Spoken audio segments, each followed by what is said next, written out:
Hello po sa inyong lahat mga ka-crypto. Ako po si Pinoy Crypto Trader at sa video na ito ay atin mo pag-uusapan dito ang tatlong mga sula na meme coins na dapat po nating i-consider sa loob ng linggo na ito. Pero bago po natin kilalanin ang tatlong mga sula na meme coins na ito ay nais ko lamang po munang bigyang linaw ang aking disclaimer kung saan ang nilalaman po ng video na ito ay hindi po ito isang financial advice. For education and information purposes lamang po ang layunin nito.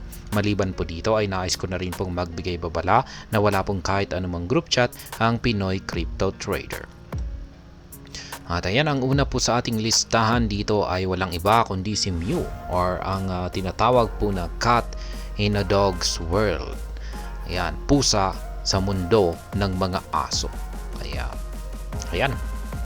Widely followed ex-user X-Rimlin claimed to have transformed $5,000 to pricey $2,000 twice with meme coins. Kaya yan, meron pong isang ex-user dito, isang kilala, yan, or sikat na ex-user na gumagamit po ng ex-handle na X-Remlin. Yan, at ayon po sa kanya ay 2 beses na raw po niyang nagawang kumita ng malaki sa pag-i-invest sa mga meme coins. Yan, kung saan ay meron lamang daw po siyang puhunan na $5,000.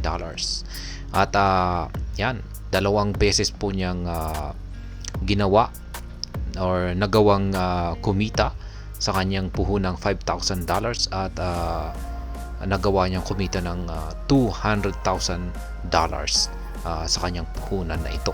At yan po ay sa pamagitan ng pag-i-invest sa mga meme coins.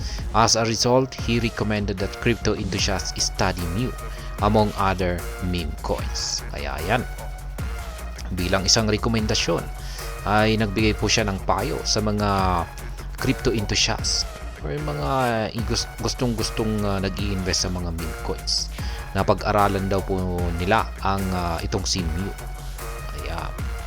Ayan, ito po yung kanyang actual na tweet rito. This spring, I turned $5,000 into $200,000 twice with memes. As we enter a meme super cycle, master the right strategy. You could make your first million study dog with what? Mew or Bowden. Yan naman po yung kanyang mga suggestion dito.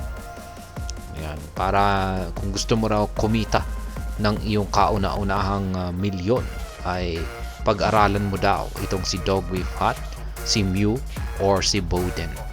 Kaya yan, mula po yan kay X-Remlen. Ang pangalawa naman po natin dito na sula na meme coin na dapat po natin consider sa linggo na ito ay itong si Popcat. Ayan, isa na rin pong pusa na meme coin. Kasi pusa po si Mew. Ayan, sabi naman dito ay market observers anticipated that Popcat will make a substantial move as it has continued to demonstrate resilience in the face of Bitcoin's recent pullback. Ayan, meron na rin pong isang ex-user dito at siya po si Nihilos. Ayan.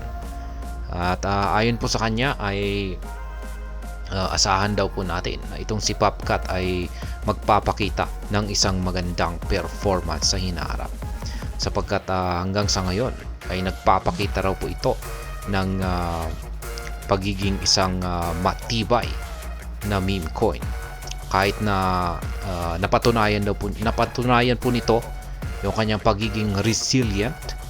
Yan, noong nakakaharap si Bitcoin ng isang pullback or pagbagsak sa presyo.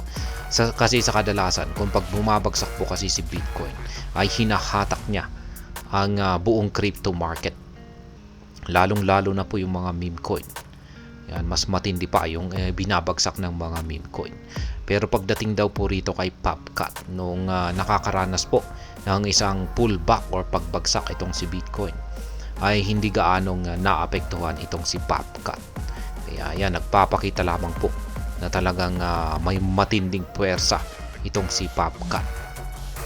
Kaya yan, ito po yung actual na tweet rito ni Nihilos. Sabi niya rito ay BTC is dumping but this is so strong. Bought it for my spot bag, the next leg up soon. Kaya yan.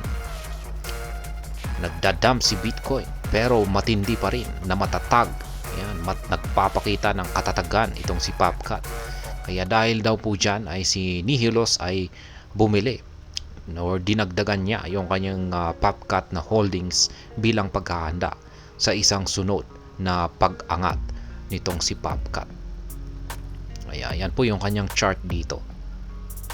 Ayan na siyang nagpapakita na ayon po sa kanya ay naghahanda raw po itong si Popcat para sa pag-angat sa kanyang pag-angat sa presyo na posibleng umabot ng 122.45%.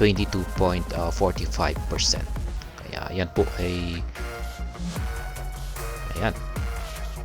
At ang pangatlo natin dito at ang panghuli ay walang iba kundi si Bonk. Ayan, na madalas po nating tine-technical analysis dito. Kaya sa tingin ko naman ay hindi po natin kailangang ipakilala itong si Bonk. Last year, Bonk experienced a meteoric rise of over 17,000% during a period of intense airdrop activity. Kaya yan, dito po talaga sumikat itong si Bonk. Last year po yan. Nung nagpakita po siya ng matinding paglago sa kanyang presyo. Umabot po ng 17,000% yung kanyang ibinigay na gain dito. At ang nagdulot po rito ay yung kanyang airdrop. In the past 2 weeks, Bonk has orchestrated impressive rallies that have reversed all its losses from the 30 days, resulting in a now positive 1-month performance. Kaya yan, itong nakalipas na rin na 2 linggo, itong si Bonk ay nagpakita po ulit ng isang kahanga-hangang paglago sa kanyang presyo. Kaya lahat po ng kanyang yung kanyang ibinagsak sa presyo ay nabawi na rin po niya ito. Kaya ayan, ganyan po katindi itong si Bonk. At dahil dito ay siya na rin yung naging best performing sa mga nakalipas na linggo. Best performing na meme coin. Kaya ayan. Ayan po ang mga tatlong mga sula na meme coins na dapat daw po nating tutukan ngayong linggo na ito. Yan po ay si Bonk. Ayan. Si Bonk ay isang aso. Si Popcat na isang pusa at si Mew na isa na rin pong pusa. Cat in a dog's world. Kaya yan. At hanggang dito na lamang po tayo sa video na ito mga ka-crypto. Sana po ay inyong nagustuhan ang aking paliwanag sa video na ito. Kung inyo po itong nagustuhan ay pakiclick lamang po ang like button nito. Para naman po sa mga bago lamang dito, kayo po ay aking inaanyayahan para mag-subscribe. Pakiclick na rin po ang bell icon nito dahil ito po ang siya magsisilbing notification nito sa mga bago kong videos na akin pong ina-upload sa aking YouTube channel na ito. Marami pong salamat sa panonood. Ingat po tayo lagi at God bless po sa ating lahat.